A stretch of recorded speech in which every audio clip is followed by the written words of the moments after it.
मखसूस नशिस्तों पर मुंतखब 76 से ज़ायद अरकान असम्बली की रुकनीत मुअत्तली का फैसला। इलेक्शन कमीशन मखसूस नशिस्तों से मुतालिक सुप्रीम कोर्ट के फैसले पर अमल दरामद के लिए in action. Election commission coordination wing ने वर्किंग शुरू कर दी। ज़राए के मुताबिक इलेक्शन कमीशन आज कौमी असम्बली की 23 सूबाई असम्बलियों के 53 से ज़ायद अरकान की मुअत्तली का नोटिफिकेशन जारी करेगा। सुप्रीम कोर्ट ने सुन्नी इत्तेहाद कौंसिल की अपील पर मखसूस नशिस्तों की अलाटमेंट मुअत्तल की थी।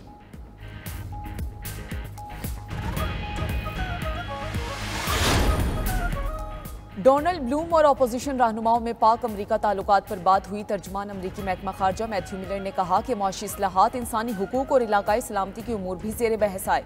पाकिस्तान समेत दुनिया भर में हर कैदी की हिफाजत चाहते हैं। हर शख्स और हर कैदी बुनियादी इंसानी हुकूक और तहफ़्फ़ुज़ का हकदार है।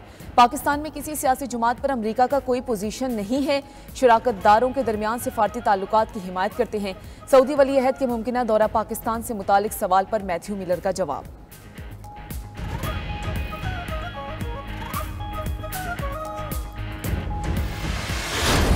मेजर जनरल अहमद शरीफ चौधरी ने वाज़ेह कर दिया, कहा बातचीत सियासी जमातों को ज़ेब देती है, इदारों को नहीं। इंतशारी टोला कौम से सच्चे दिल से माफ़ी मांगे और नफरत की सियासत छोड़कर तामीरी सियासत करे। अवाम के नुमाइंदे और लीडर काबिल एहतराम हैं। अगर कोई सियासी लीडर या टोला फ़ौज पर हमला करे, धमकियाँ दे, अवाम और फ़ौज के दरमियान नफरत और खलीज पैदा करे, कौम के शहीदों की तस्दीक करे, फ़ौज के खिलाफ प्रोपेगेंडा करे, तो उससे कोई बातचीत नहीं होगी। पाकिस्तान में जमहूरियत को कोई खतरा नहीं, अगर खतरा है तो सिर्फ गैर जमहूरी रवैयों से है।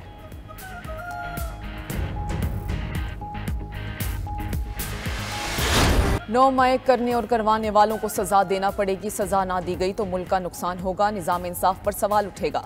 9 मई सिर्फ अफवाज नहीं, पूरे पाकिस्तान का मुकदमा है। DGISPR मेजर जनरल अहमद शरीफ चौधरी ने कहा कि पाक फौज ने अपना एहतसाब का अमल तेजी से मुकम्मल किया। 9 मई करने और करवाने वालों का एहतसाब क्यों नहीं हो रहा? 9 मई कोई ढकी छुपी चीज़ नहीं, इसके नाकाबिल तरदीद शवाहिद अवाम के पास भी हैं। फौज और एजेंसीज के खिलाफ जहन साजी की गई। कुछ सियासी लीडर्स ने चुन चुन कर अहदाफ दिए। मजमूम मकासद के लिए मासूम बच्चों को वरगलाया गया। जब सब खुलकर सामने आ गया है तो झूठ और फरेब का सिलसिला शुरू हो गया। हम 9 मई पर जुडिशल कमीशन बनाने के लिए तैयार हैं। अगर बनाना है तो फिर मामले की तह तक जाएं। पार्लियामेंट और PTV पर हमले की भी तहकीकात करें। क्या हम खुदा न खास्ता किसी और 9 मई का इंतजार कर रहे हैं? DGISPR की प्रेस कॉन्फ्रेंस के दौरान 9 मई वाकयात की वीडियोज भी चलाई गई।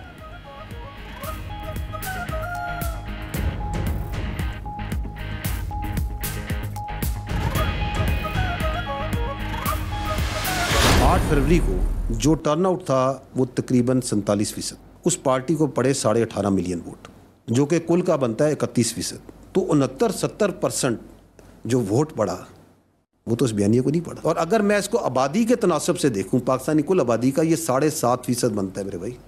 क्या वह वोट 9 मई के जलाओ घेराव के हक में था? Absolutely not. मखसूस पार्टी को वोट मिलने का मकसद ये नहीं कि ये वोट 9 मई के हक में था। इलेक्शन में फौज की सियासी मुदाखलत के झूठे बयानी को बढ़ाया गया। इलेक्शन में फौज की मुदाखलत का कोई सबूत है तो आईनी फॉरम्स पर रखें। एक झूठ को छुपाने के लिए कई झूठ बोले जाते हैं। हम किसी खास सियासी सोच को आगे लेकर नहीं बढ़ते।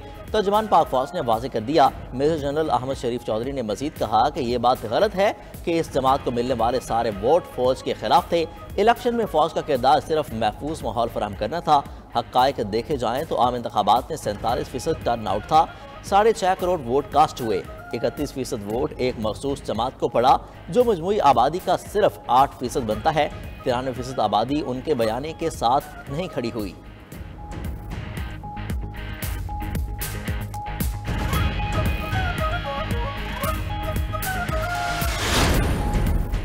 PTI ने 9 मई के वाकयात पर जुडिशल कमीशन बनाने का मुतालबा कर दिया। चेयरमैन तहरीक इंसाफ बैरिस्टर गौहर कहते हैं कि हम 9 मई को पुरअमन एहतजाज करेंगे।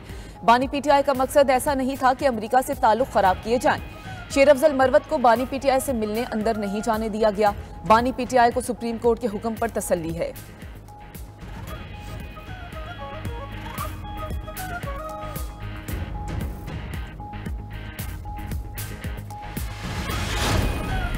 हुकूमत का साने 9 मई के किरदारों को भरपूर जवाब देने का फैसला।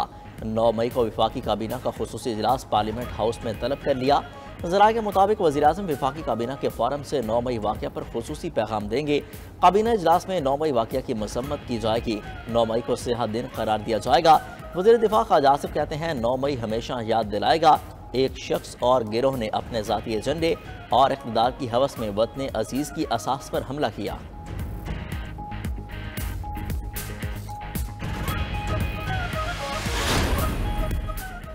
जो जज मुदाखलत देखकर कुछ ना करे उसे घर चले जाना चाहिए। अगर कोई जज कुछ नहीं कर सकता तो घर बैठ जाए। चीफ जस्टिस पाकिस्तान जस्टिस काजी फायज़ ईसा के 6 जजेस के खत पर अज खुद नोटिस की समात के दौरान रिमार्क्स जस्टिस अतर मिनल्लाह ने कहा कि अटॉर्नी जनरल समेत हुकूमत भी मुदाखलत तस्लीम कर रही है। हम खौफजदा क्यों हैं, सच क्यों नहीं बोलते। जस्टिस जमाल मंदुखेल ने कहा कि सब मुत्तफिक हैं कि अदलिया में मुदाखलत हो रही है, हुकूमत इसे रोकने के लिए कुछ नहीं कर रही। मामला अब 6 जजेस के खत से आगे बढ़ चुका है। अटॉर्नी जनरल ने जवाब जमा कराने के लिए वक्त मांग लिया। सुप्रीम कोर्ट ने जजेस खत अज खुद नोटिस केस की समात गैर मुअय्यना मुद्दत तक मुलतवी कर दी।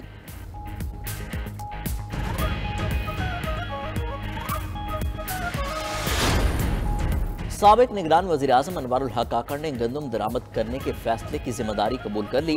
कोयटा में वज़ीर आला बलोचिस्तान के साथ न्यूज़ कॉन्फ्रेंस में कहा, गंदम स्कैंडल की जिम्मेदारी सूबों पर नहीं डाली गई। गंदम के मामले पर बहस होनी चाहिए थी, जो नहीं हुई।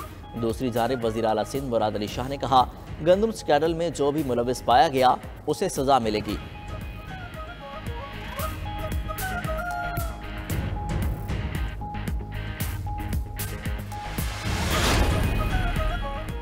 सदर मुमलिकत ने बलूचिस्तान में अमन अमान का मुहाज संभाल लिया। वज़ीर आला दफ्तर में सदर मुमलिकत आसिफ अली जरदारी की ज़ेर सदारत आला सतह का इजलास।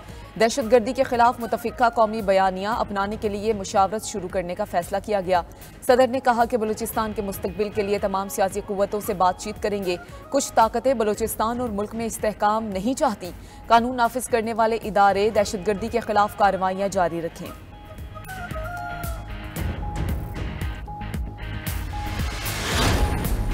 पाकिस्तान का पहला सैटेलाइट मिशन iCube आज चांद के मदार में दाखिल होगा। सैटेलाइट 3 मई को चीन के हनियान स्पेस लॉन्च साइट से खला में रवाना हुआ था। हुकाम के मुताबिक मिशन से मौसूल तस्वीर 10 मई को शेयर की जाएंगी।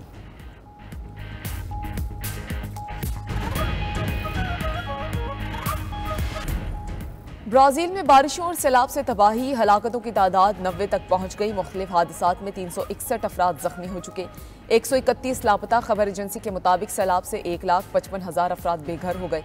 मुल्क का मरकजी हवाई अड्डा भी डूब गया, परवाजें मुअत्तल कर दी गईं।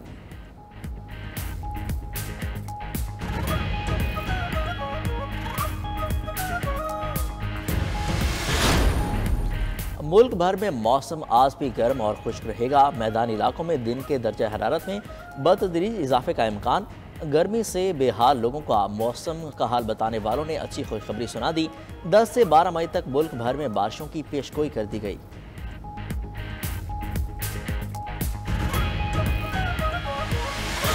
और आज दुनिया भर में थैलेसीमिया से आगाही का दिन मनाया जा रहा है। मकसद थैलेसीमिया से मुतालिक आगाही पैदा करना है। थैलेसीमिया वालिदैन से बच्चों में जिनियाती तौर पर मुंतकिल होती है। इस बीमारी में खून में हीमोग्लोबिन नहीं बनता। फलाही इदारे रेड क्रिसेंट का भी आज आलमी दिन।